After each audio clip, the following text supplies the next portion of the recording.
Shri Advaita Gadadhar Shivasari Gaur Bhakta Vrinda Ki Jai. Shri Kshetra Mandala Gaur Mandala Vrindavan Dham Ki Jai. Sarva Abhishta Bharata Giriraj Maharaj Ki Jai. Shri Radha Kunna Shama Kun Ki Jai.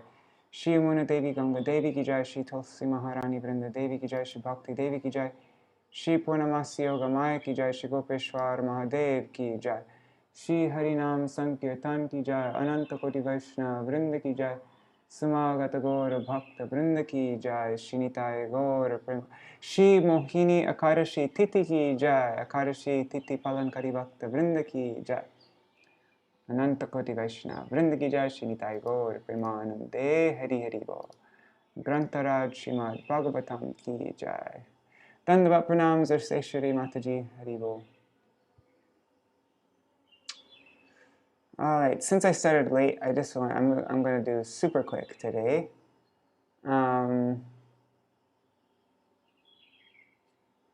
Okay. Super quick recap.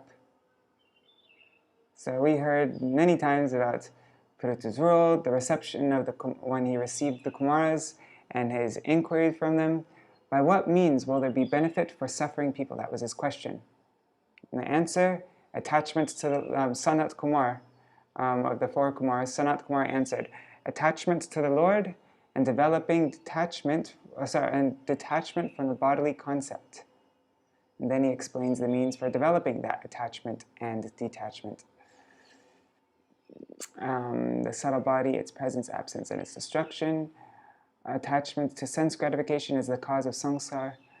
Moksha is the most important amongst the 4 purusharthas, the 4 goals of human life, objectives of human life. Then he explains bhakti mishra gyan, knowledge mixed with bhakti. Devotees overcome samsara, but non-devotees cannot. Then Pṛthu Maharaj, he praises the Kumaras. He said, you have come mercifully as indicated by the Lord. All that I possess is sadhu uchishtam. All I possess is just your, the remnants of everything is yours, and I'm just using your property. But actually everything that I own, it's just actually your remnants. Only Brahmins enjoy and give charity with their own property. So it's like everything Srila Prabhupada explained, right? That everything that the Kshatriyas and Vaishyas and everything that they own is actually the property of the Brahmins, and they're just like careholders. All right. So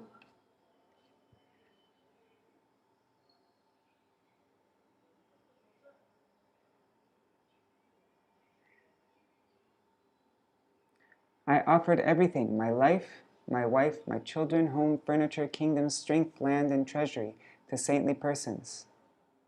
Who can be a leader?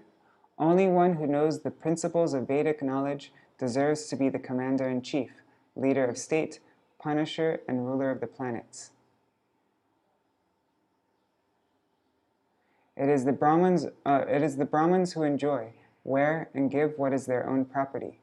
By their mercy, the Kshatriyas, Vaishyas, and Sudras eat their food. The path of self-realization is explained by the knowers of the Vedas. The path of realization is explained by the knowers of the Vedas for our enlightenment, with complete conviction and Vedic evidence. Such merciful personalities can be satisfied only by their own activities uplifting fallen souls. You get it. Who can repay them? One can only offer water with folded hands.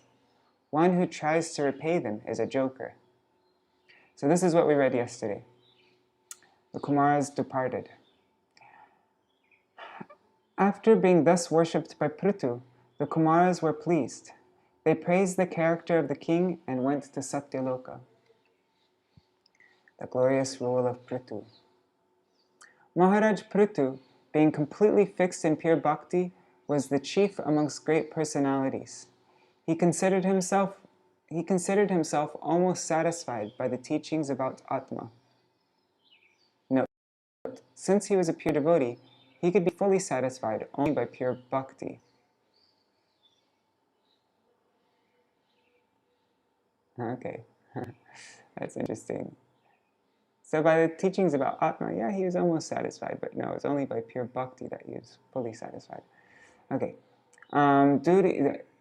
He performed his duties according to time, place, strength, and financial position, all with one aim to satisfy the absolute truth. Note, pure devotees like Pṛthu are beyond the execution of karmas, of fruitive activity. Yet, as householders, they sometimes engage in activities and these fruitive activities to teach people in general, to avoid lapses in following the rules of varnashram, to avoid criticism of the path of bhakti, and to protect the confidentiality of pure bhakti. They remain detached and uncontaminated by such fruitive actions. Pṛthu always thought of himself as the servant of the Lord, who is the proprietor of everything. He dedicated the fruits of all his activities unto the Lord. Although Pṛthu was a householder, possessing kingdom and wealth, he never used his opulence for sense gratification, and thus remained unaffected, just like the sun. He performed all fruitive activities without attachment, and by his own desire produced 5 sons, named Vijitashva, Dhumrakesha, Haryaksha, Dravina, and Vrika, and his wife Archi. He embodied all the qualities of the devatas. Being Krishna conscious, Maharaj Pṛthu wanted to protect the Lord's creation according to time, by pleasing the citizens with his attractive qualities, words, and mind.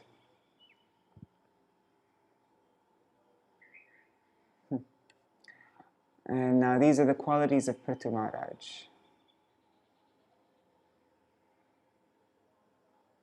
Like the moon, Pṛthu Maharaj was pleasing and celebrated. Like the sun, he was powerful and exacting. Like the fire, he was unconquerable. Nobody can disobey his orders. Like Indra, he is inseparable. Like the earth, he was tolerant. Like heaven, he fulfilled various desires of the citizens. Like rainfall, he satisfied everyone. Like the sea, he was unfathomable. No one could fathom his purposes. Like Meru, he was fixed in purpose. Like Yamaraj, he had intelligence in delivering exact punishment. Like the Himalayas, he possessed opulences. Like Kubera, he possessed riches. Like Varuna, no one could reveal his secret. Nobody could find out his secrets. Like he kept everything very hidden. Like the wind,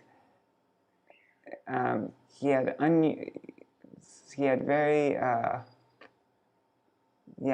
bodily and sensual strength like the wind. He was intolerant like Rudra. He was beautiful like Cupid. He is fearless like a lion. He was affectionate like Manu. He was powerful like Brahma. He is knowledgeable of Brahman like Brihaspati. And he was in control of his senses like the Supreme Lord. And himself, his devotion to cows, elders, Brahmins, and devotees, and in helping others with bashfulness, humility, and cheerfulness.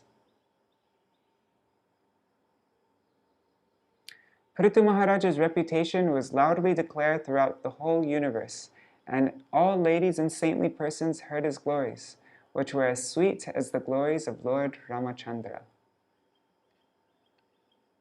Now we're reading about Maharaj Pṛthu's going back home.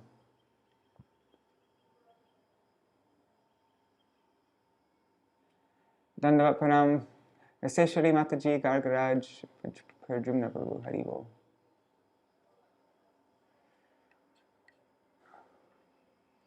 Maitreya Uvacha. Beginning chapter 23. Maharaj Pṛthu's going back home. Maitreya Uvacha. Drishtvatmanam pravayasam ekada vainya atmavan atmana vardita shesha svanusarga prajapati vrittido dharma bhritsatam nishpaditeshvaratesho yarartam iha jagivan virahadrudatim iva prajasud vimanasvek prajasu vimanasveka sadaro gattapo vanam. Wait, were there lines missing? Okay, I think it is okay.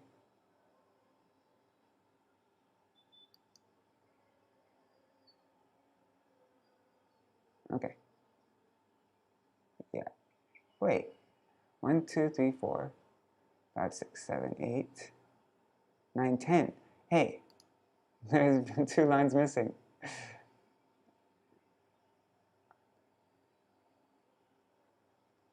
Okay, let me just read from here because for some reason it was missing lines. Oh God, what the heck's going on? There. Okay. Drishtavanam pravayasam ekadavanya atmavan atmana vardita shesha svanusarga prajapati jagatas tattu shaschapi vrittido dharma britsatam nishpaditeshvara desho yadartam ihajagivan atmajam nyasya virahadrudatim iva prajasu vimanasveka sadaro gattapovanam. That was weird. I don't know why it hid 2 lines when I put it in reading mode. The great sage Narad continued, "My dear king, after bewildering her husband in different ways and bringing him under her control, the wife of... What?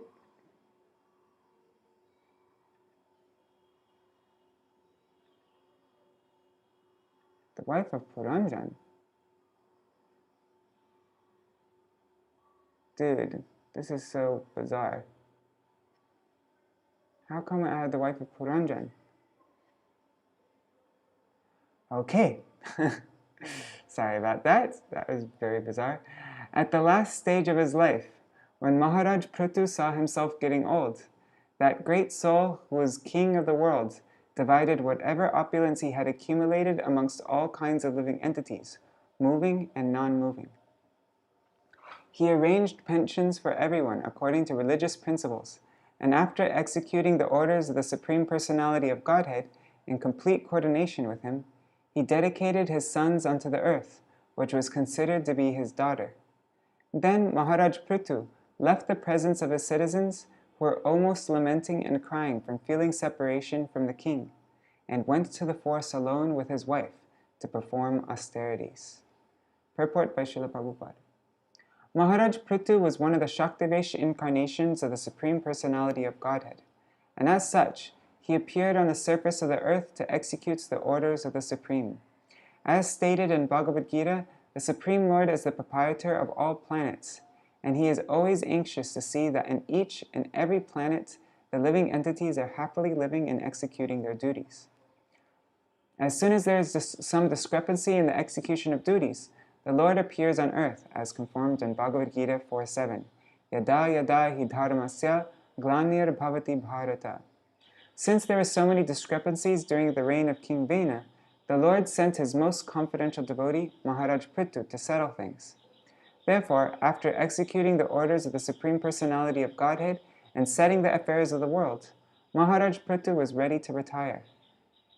He had been exemplary in his governmental administration, and now he was to become exemplary in his retirement.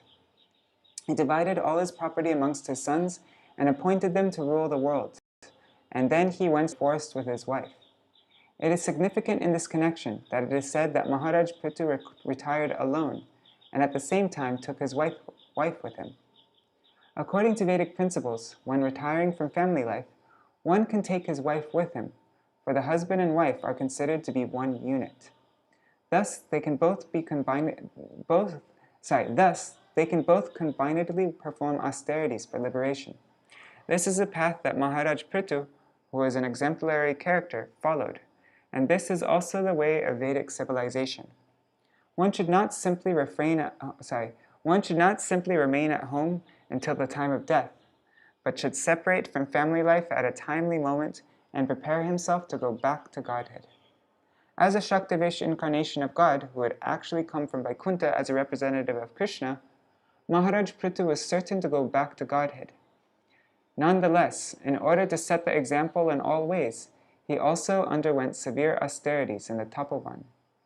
It appears that in those days there were many tapobans, or forests especially meant for retirement and the practice of austerities. Indeed, it was compulsory for everyone to go to the tapovan to fully accept the shelter of the Supreme Personality of Godhead, for it is very difficult to retire from family life and at the same time remain at home. Tatrapyadabhyaniyamo vaikanasa susammate arabdha ugratapasi yatasva vijaye pura. After retiring from family life, Maharaj Pṛthu strictly followed the regulations of retired life and underwent severe austerities in the forest. He engaged in these activities as seriously as he had formerly engaged in leading the government and conquering everyone. Purport: as it is necessary for one to become very active in family life, similarly, after retirement from family life, it is necessary to control the mind and senses. This is possible when one engages himself fully in the devotional service of the Lord. Actually, the whole purpose of the Vedic system, the Vedic social order, is to enable one to ultimately return. The whole purpose of the Vedic system is to enable one to ultimately return home back to Godhead. The Grihastha ashram is a sort of concession combining sense gratification with a regulative life. It is to enable one to easily retire in the middle of life and engage fully in austerities in order to transcend material sense gratification once and for all. Therefore, in the vanaprastha stage of life, tapasya, or austerity, is strongly recommended. Bless me. Maharaj Pṛthu followed exactly the rules of vanaprastha life, which is technically known as Vaikanas ashram. The word Vaikanasa susamate is significant because in vanaprastha life, the regulative principles are also to be strictly followed. In other words, Maharaj Pṛthu was an ideal character in every sphere of life. Mahajano yena gata sampanta. One should follow in the footsteps of great personalities. Thus, by following the exemplary character of Maharaj Pṛthu, one can become perfect in all respects while living this life or while retiring from active life. Thus, after giving up this body, one can become liberated and go back to Godhead. Kandamula palahara shushka parnashana kvachit abhaksha katichit pakshan vayu bhakshastata param. In the tapovan, Maharaj Pṛthu sometimes ate the trunks and roots of trees, and sometimes he ate fruit and dried leaves, and for some weeks he drank only water. Finally, he lived simply by breathing air. Purport. And let me just check the connection still going all right. Okay. Looks like it cut out for a second though, huh? Anyhow. Purport. In Bhagavad Gita, yogis are advised to go to a secluded place in the forest and live alone in a sanctified spot there. By Pṛthu Maharaj's behavior, we can understand that when he went to the forest, he did not eat any cooked food sent from the city by some devotees or disciples.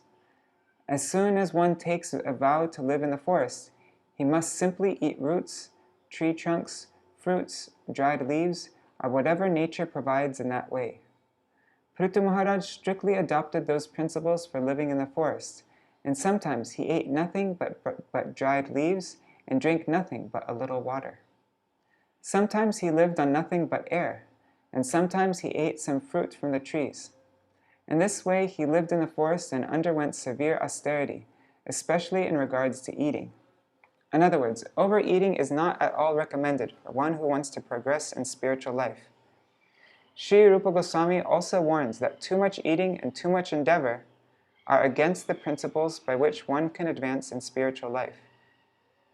It is also notable that according to Vedic injunction, To live in the forest is to live in the mode of complete goodness, whereas to live in the city is to live in the mode of passion.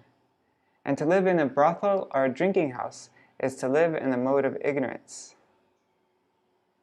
However, to live in a temple is to live in Vaikuntha. That's nice. Srila Bhaktivinoda Thakur says, Jai dina grihe bhajana deki, grihite goloka bhaya. Whenever I see bhajan, the worship of the Lord, being performed in my house, the whole place becomes Vaikuntha. So, however, to live in a temple is to live in Vaikuntha, which is transcendental to all the modes of material nature. This Krishna consciousness movement affords one the opportunity to live in the temple of the Lord, which is as good as Vaikuntha.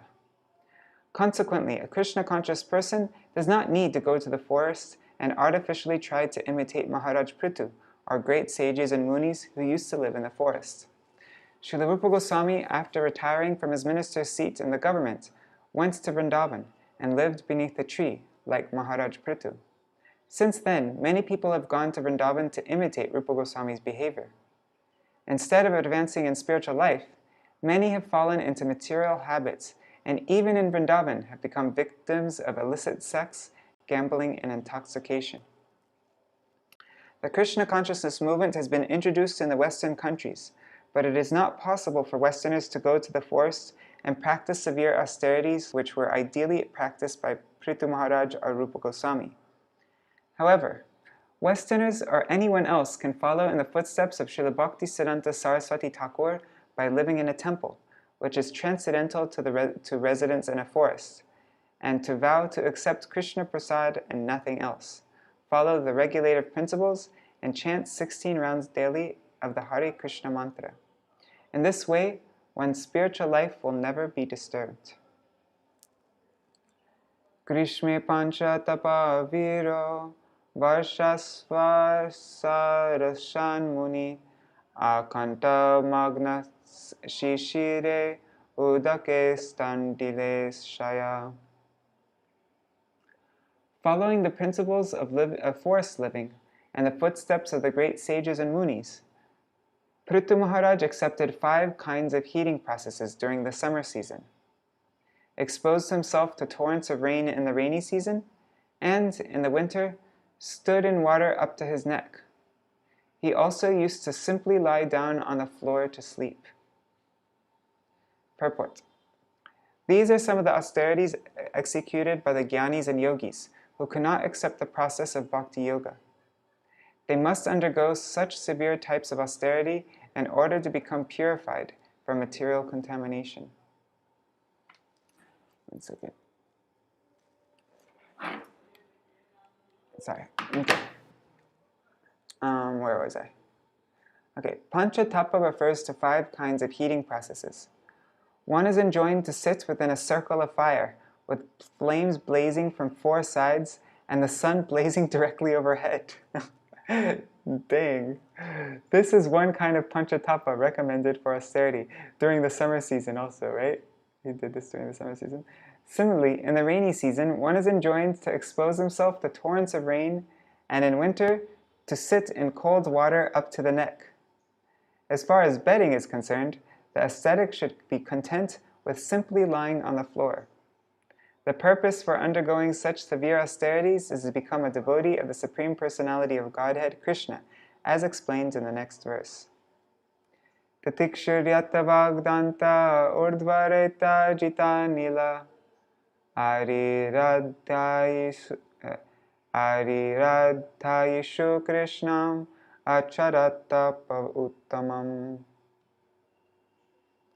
Maharaj Pṛthu underwent all these severe austerities in order to control his words and senses, to refrain from discharging his semen, and to control the life air within his body. All this he did for the satisfaction of Krishna. He had no other purpose. Purport. In Kali Yuga, the following is recommended. Harer Nama, Harer Nama, Harer Nama eva kevalam, kalo nasteva, nasteva, nasteva gatiranyata. In order to be recognized by Krishna, the Supreme Personality of Godhead, one should chant the holy name of the Lord continuously, 24 hours a day. Unfortunate persons who cannot accept this formula prefer to execute some type of pseudo-meditation without accepting the other processes of austerity. The fact is, however, that one must accept either the severe method of austerity described above to become purified, or take to the process of devotional service recommended for pleasing the Supreme Lord Krishna. The person who is Krishna conscious is most intelligent, because in Kali Yuga it is not at all possible to undergo such severe austerities. We need only follow great personalities like Lord Chaitanya Mahaprabhu. In his Shikshashtak, Lord Chaitanya Mahaprabhu wrote, Param Vijayate Shri Krishna Sankirtanam. All glories to the holy names of Lord Krishna, which from the very beginning purify the heart and immediately liberate one. Bhava Mahadavagni Nirvapanam.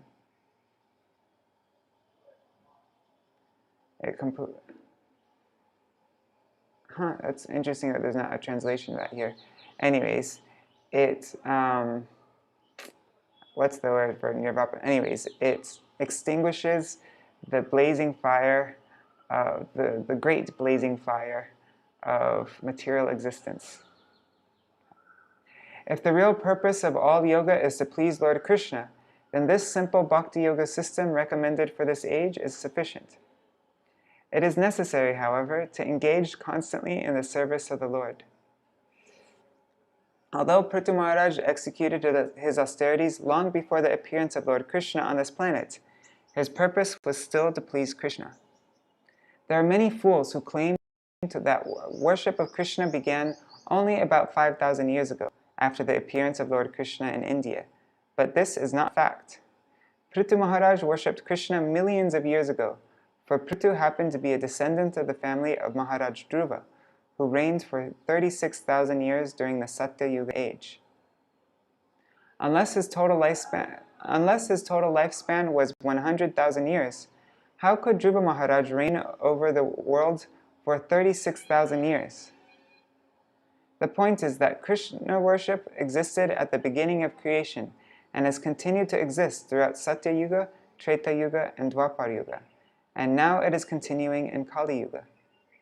As stated in Bhagavad Gita, Krishna appears not only in this millennium of Brahma's life, but in every millennium. Therefore, worship of Krishna is considered in all millenniums. It is not that Krishna worship began only when Krishna appeared on this planet 5,000 years ago. This is a foolish conclusion that is not substantiated by Vedic literatures. Also of significance in this verse are the words Ariradayishu, Krishnam acharat tapa uttamam. Maharaj Pṛthu underwent severe types of austerities for the express purpose of worshipping Krishna. Krishna is so kind, especially in this age, that he appears in the transcendental vibration of his holy name. As it is said in the Narad Pancharatra, Aradito yadi haris tapasat tata kim. If Krishna is worshipped, if he is the goal of advancement, there is no need for one to execute severe types of tapasya, because one has already reached his destination. If, after executing all types of tapasya, one cannot reach Krishna, all his tapasya has no value, for without Krishna, all austerity is simply wasted labor. Shrama eva hi kevalam. Śrīmad-Bhāgavatam 128.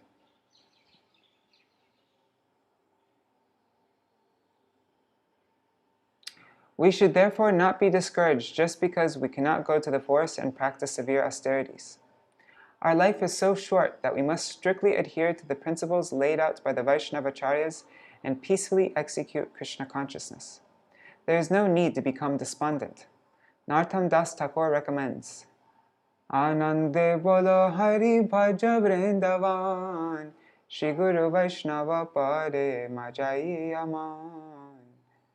For a transcendental, blissful life, chant the Hare Krishna mantra. Come worship the holy place of Vrindavan, and always engaged in the service of the Lord, of the spiritual master, and of the Vaishnavas. This Krishna consciousness movement is therefore very safe and easy. We have only to execute the order of the Lord and fully surrender unto him. We have only to execute the order of the spiritual master, preach Krishna consciousness, and follow in the path of the Vaishnavas. The spiritual master represents both Lord Krishna and the Vaishnavas. Therefore, by following the instructions of the spiritual master and by chanting Hare Krishna, everything will be all right. Tena kramanusiddhena dvasta karma malashaya pranayamai saniruddha shadvargas chinna bandhana. By thus practicing severe austerities, Maharaj Pṛthu gradually became steadfast in spiritual life and completely free of all desires for fruitive activities. He also practiced breathing exercises to control his mind and senses, and by such control, he became completely free from all desires for fruitive activity. Purport. The word pranayama is very important in this verse, because the Hatha yogis and Ashtanga yogis practice pranayam, but generally they do not know the purpose behind it. The purpose of pranayam, or mystic yoga, is to stop the mind and senses from engaging in fruitive activities. The so-called yogis who practice in Western countries have no idea of this. The aim of pranayam is not to make the body strong and fit for working hard. The aim is worship of Krishna. In the previous verse, it was specifically mentioned that whatever austerity, pranayam, and mystic yoga practices Pṛthu Maharaj performed were performed for the sake of worshipping Krishna. Thus, Pṛthu Maharaj serves as a perfect example for yogis also. Whatever he did to please the Supreme Personality of Godhead, Krishna. The minds of those who are addicted to fruitive activity are always filled with unclean desires. Fruitive activities are symptomatic of our polluted desire to dominate material nature. As long as one continues to be subject to polluted desires, he has to accept one material body after another. So-called yogis, without knowledge of the real purpose of yoga, practice it in order to keep the body fit. Thus they engage themselves in fruitive activities, and thus they are bound by the desire to accept another body. They are not aware that the ultimate goal of life is to approach Krishna. In order to save such yogis from wandering throughout the different species of life, the Shastras warn that in this age, such yogic practice is simply a waste of time. The only means of elevation is the chanting of the Hare Krishna Maha Mantra. King Pṛthu's activities took place in Satya Yuga, and in this age, this practice of yoga is misunderstood by fallen souls who are not capable of practicing anything. Consequently, the Shastras enjoin, Kalo nasteva nasteva nasteva gatir anyata. The conclusion is that unless the karmis, jnanis, and yogis come to the point of devotional service to Lord Krishna, their so-called austerities in yoga have no value. Naradita. If Hari, the Supreme Personality of Godhead, is not worshipped, there is no point in practicing meditational yoga, performing karma yoga, or culturing empiric knowledge. As far as pranayam is concerned, chanting of the holy name of the Lord and dancing in ecstasy are also considered pranayam. Is that so? In the previous verse, Sanat Kumar instructed Maharaj Pṛthu to engage constantly in the service of the Supreme Lord Vasudeva. Yat pada pankaja palasha vilasa bhaktya karmashayam gratitam udgratayanti santa. Only by worshipping Vasudeva can one become free from the desires of fruitive activities. Outside of worshipping Vasudeva, the yogis and jnanis cannot attain freedom from such desires.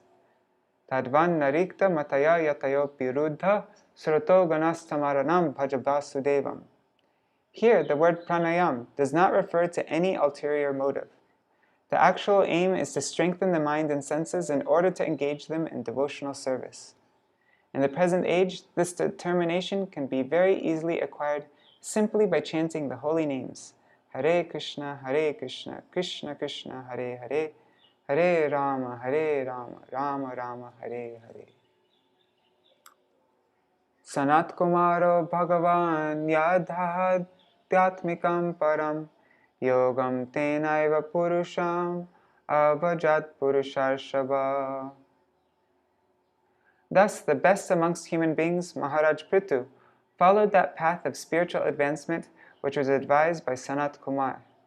That is to say, he worshipped the Supreme Personality of Godhead, Krishna. Purport. In this verse, it is clearly said that Maharaj Pṛthu, practicing the pranayama-yoga system, engaged in the service of the Supreme Personality of Godhead as advised by the saint Sanat Kumar. In this verse, the words Purusham Abhajat Purushārshabha are significant. Purushārshabha refers to Maharaj Pṛthu, the best amongst human beings, and Purusham refers to the Supreme Personality of Godhead.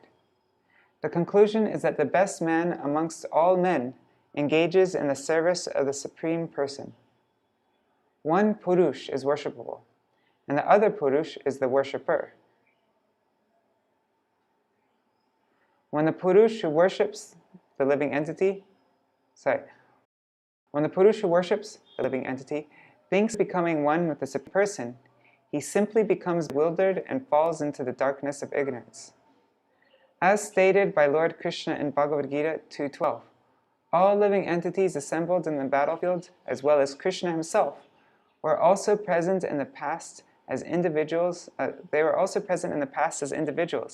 And would continue to be present in the future as individuals also. Therefore, the two Purushas, the living entity and the Supreme Personality of Godhead, never lose their respective identities. Actually, one who is self-realized engages himself in the service of the Lord perpetually, both in this life and in the next. Indeed, for devotees there is no difference between this life and the next. In this life, a neophyte devotee is trained to serve the Supreme Personality of Godhead, and in the next life, he approaches that Supreme Person in Vaikuntha and renders the same devotional service. Even for the neophyte devotee, devotional service is considered Brahma Bhuyaya Kalpate. Devotional service to the Lord is never considered a material activity. Since he is acting on the Brahmabhuta platform, a devotee is already liberated. He therefore has no need to practice any other type of yoga in order to approach the Brahmabhuta stage. If the devotee adheres strictly to the orders of the spiritual master, follows the rules and regulations, and chants the Hare Krishna mantra, it should be concluded that he is already at the Brahmabhuta stage, as confirmed in Bhagavad Gita 14.26. Mam chayo vyabhicharena bhakti yogena sevate sagunan samatityaitan brahma bhuyaya kalpate. One who is engaged in full devotional service, unfailing in all circumstances, at once transcends the modes of material nature and thus comes to the level of Brahman. Bhagavad dharmina sadho shraddhaya tata sada bhaktir bhagavati brahmanyanya vishaya bhavat.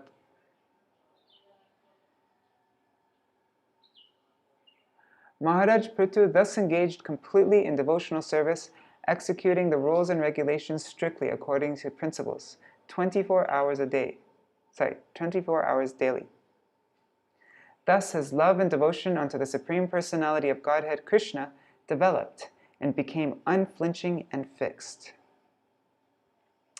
Purport. The word Bhagavad Dharmina indicates that the religious process practiced by Maharaj Pṛthu was beyond all pretensions. As stated in the beginning of Śrīmad-Bhāgavatam 1.1.2, Dharma projita kaitava tra. Religious principles which are simply pretentious are actually nothing but cheating. Bhagavad Dharmina is described by Vira Raghavacharya as Nivritta Dharmena, which indicates that it cannot be contaminated by material aspiration. As described by Srila Rupa Goswami, Anyabilashita Shunyam, Jnana Karmadyanavritam, Anukulyena Krishnanu Shilanam Bhaktirutama. When one who is not inspired by material desires and is not contaminated by the process of fruitive activity and empiric speculation, when that person fully engages in the favorable service of the Lord, his service is called Bhagavad Dharma, our pure devotional service. In this verse, the word Brahmani does not refer to the impersonal Brahman. Impersonal Brahman is a subordinate feature of the Supreme Personality of Godhead. And since impersonal Brahman worshippers desire to merge into the Brahman effulgence, they cannot be considered followers of Bhagavad Dharma. After being baffled in his material enjoyment, the impersonalist may desire to merge into the existence of the Lord, but a pure devotee of the Lord has no such desire. Therefore, a pure devotee is really Bhagavad Dharmi. It is clear from this verse that Maharaj Pṛthu was never a worshipper of the impersonal Brahman, but was at all times a pure devotee of the Supreme Personality of Godhead. Bhagavati Brahmani refers to one who is engaged in devotional service to the Personality of Godhead. A devotee's knowledge of the impersonal Brahman is automatically revealed, and he is not interested in merging into the impersonal Brahman. Maharaj Pṛthu's activities in devotional service enabled him to become fixed and steady in discharge of devotional activities without having to take recourse to karma, jnana, or yoga.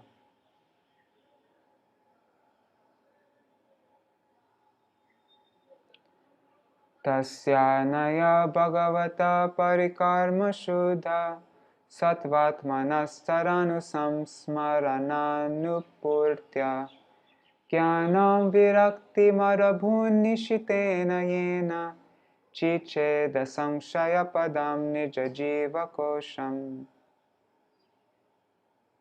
By regularly discharging devotional service, Pṛthu Maharaj became transcendental in mind and could therefore constantly think of the lotus feet of the Lord. Because of this, he became completely detached and attained perfect knowledge by which he could transcend all doubt. Thus he was freed from the clutches of false ego and the material conception of life. Purport. In the Narad Pancharatra, devotional service to the Lord is likened unto a queen.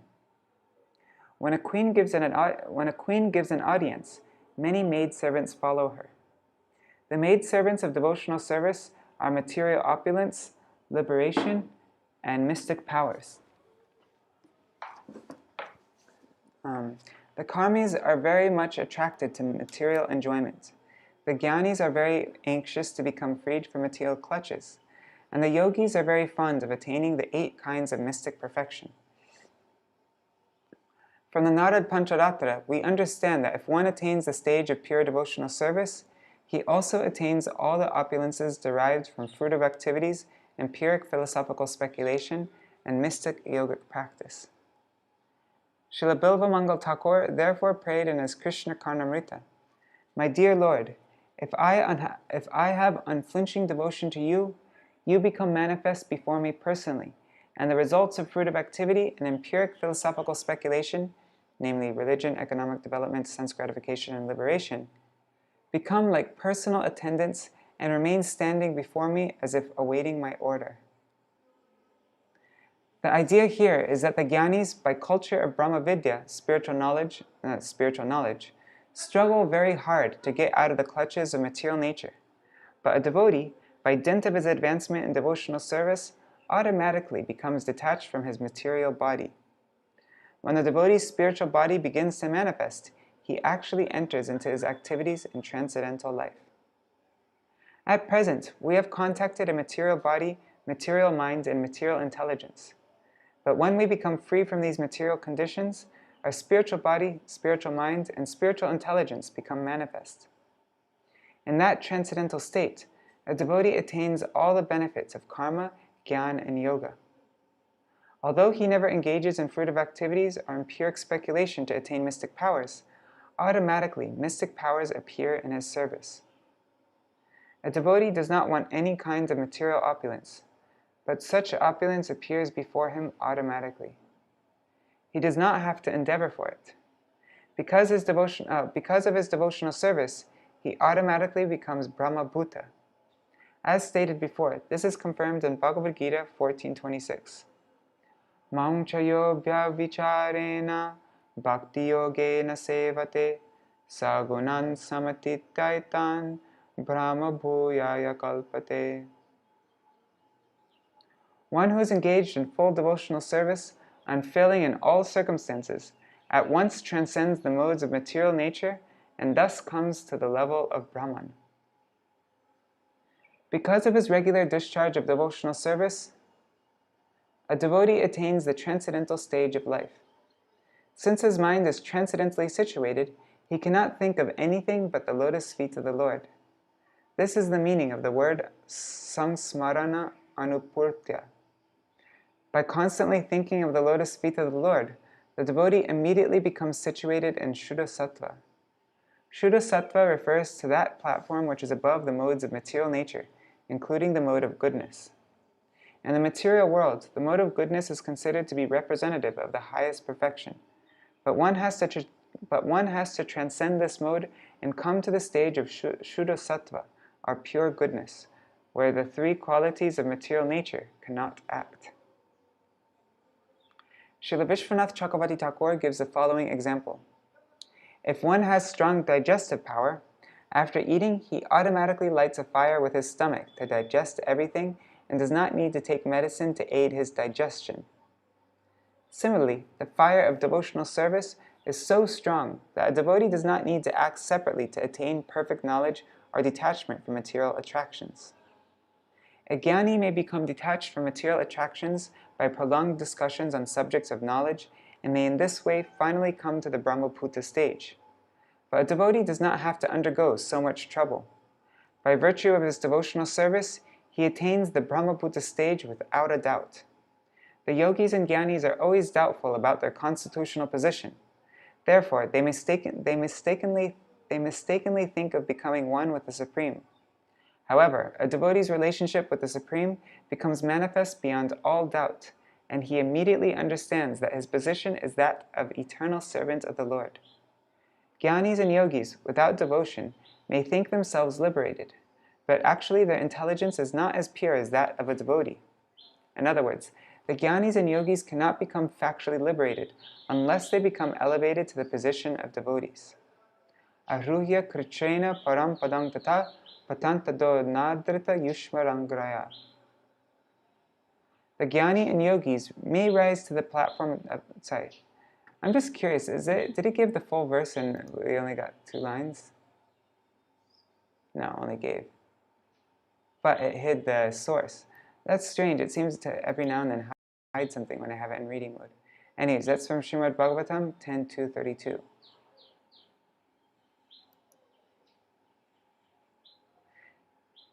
The jnanis and yogis may rise to the highest position, Brahman realization, but because of their lack of devotion unto the lotus feet of the Lord, they again fall down into material nature. Therefore, jnana and yoga should not be accepted as the real processes for liberation. By discharging devotional service, Maharaj Pṛthu automatically transcended all these positions.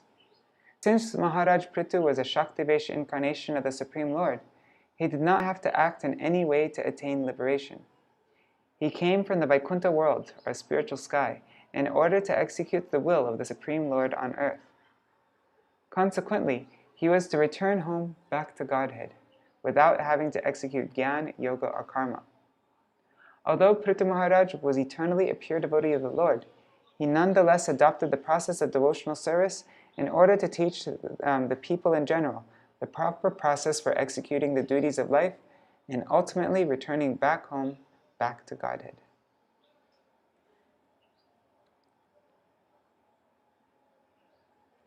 Jinanyadir adhigatatma gatir nirihas tatatyajet chidnad idang vayunena yena tavana yoga gatibir yatira pramato yavar gadagraja katasuratim nakuryat.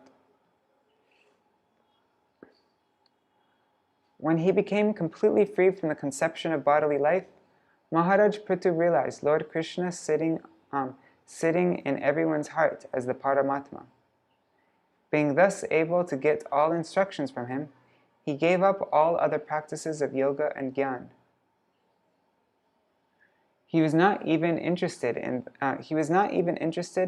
the perfection of the yoga and jnana systems, for he thoroughly realized that devotional service to Krishna is the ultimate goal of life, and that unless the yogis and jnanis become attracted to Krishna Katha, narrations about Krishna, Their illusions concerning existence can never be dispelled. Huh. Nice verse.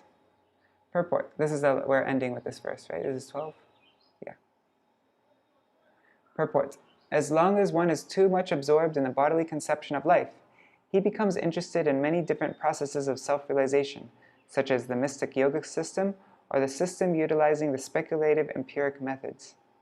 However, when one understands that the ultimate goal of life is to approach Krishna, he realizes Krishna within everyone's heart and therefore helps everyone who is interested in Krishna consciousness. Actually, the perfection of life depends on one's inclination to hear about Krishna. It is therefore mentioned in this verse, Yavar gada graja katasu ratim nakuryat. Unless one becomes interested in Krishna and his pastimes and activities, there is no question of liberation by means of yoga practice or speculative knowledge. Having attained to the stage of devotion, Maharaj Pṛthu became uninterested in the practices of Jnana and Yoga and abandoned them. This is the stage of pure devotional life as described by Rupa Goswami, Anyabhilashita shunyam jnana karma dhanavartam anukulena krishnanu shilanam bhaktir uttam. Real Gyan means understanding that the living entity is the eternal servant of the Lord. This knowledge is attained after many, many births, as confirmed in Bhagavad Gita 7:19.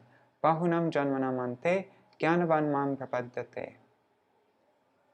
In the Paramahansa stage of life, one fully realizes Krishna as everything. Vasudeva sarvamiti sa mahatma sadurlabha. When one understands fully that Krishna is everything and that Krishna consciousness is the highest perfection of life, he becomes a Paramahansa, or a Mahatma.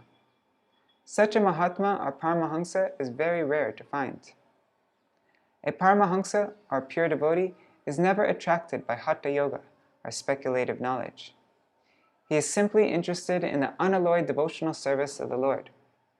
Sometimes one who is formally addicted to these processes tries to perform devotional service and the Jnana and Yoga practices at the same time. But as soon as one comes to the unalloyed stage of devotional service, he is able to give up all other methods of self-realization.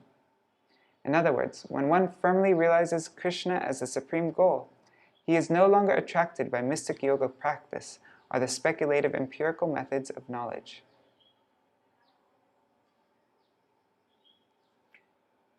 All right, that's all for today. Finished just on time, 7:59.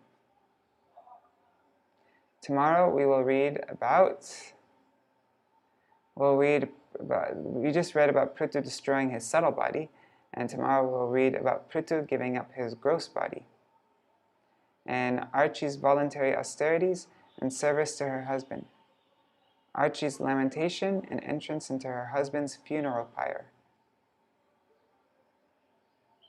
And then the demigod's wives praise Archie. All right.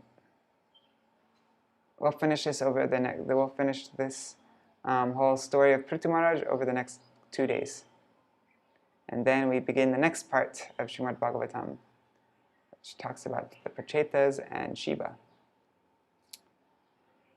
Hare Krishna,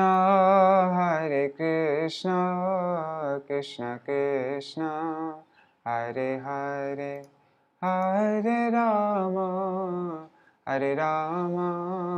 Rama Rama, Hare Hare, Hare Krishna, Krishna Krishna, Hare Hare, Hare Rama, Rama Rama, Hare Hare, Hare Krishna, Krishna Krishna, Hare Hare, Hare Ram, Ram Ram, Hare Hare, Hare Krishna, Krishna Krishna, Hare Hare, Hare Ram, Ram Ram, Hare Hare, Hari Bol, Hari Bol, Hari Bol, Nitai Gaur, Hari Bol, Nitai Gaur, Hari Bol, Hari Bol, Hari Bol, Hari Bol.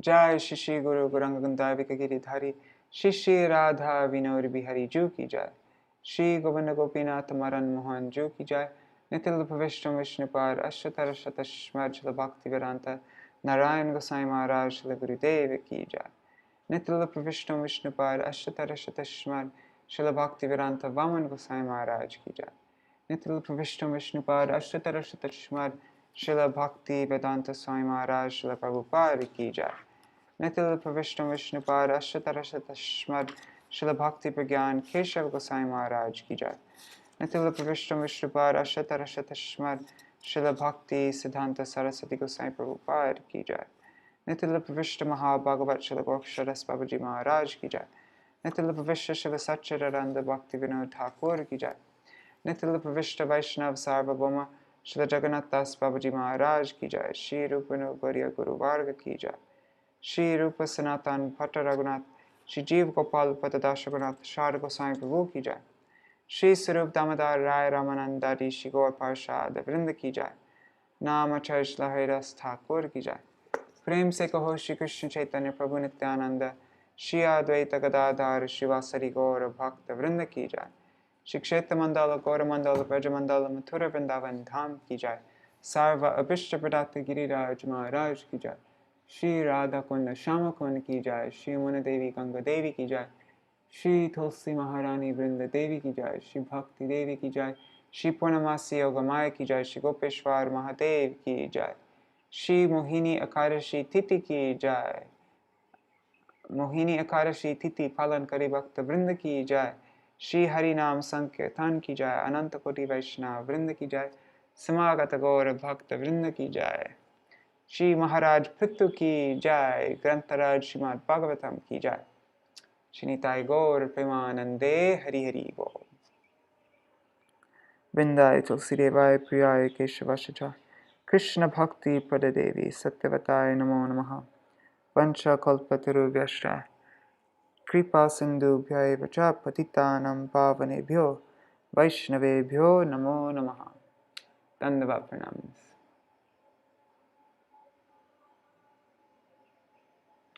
Alright, so see you either this evening to read about the Garuda. We're reading Srila Bhakti Pramod Puri Goswami Maharaj's talking about Garuda, or tomorrow morning for Śrīmad-Bhāgavatam. Alright, Haribol.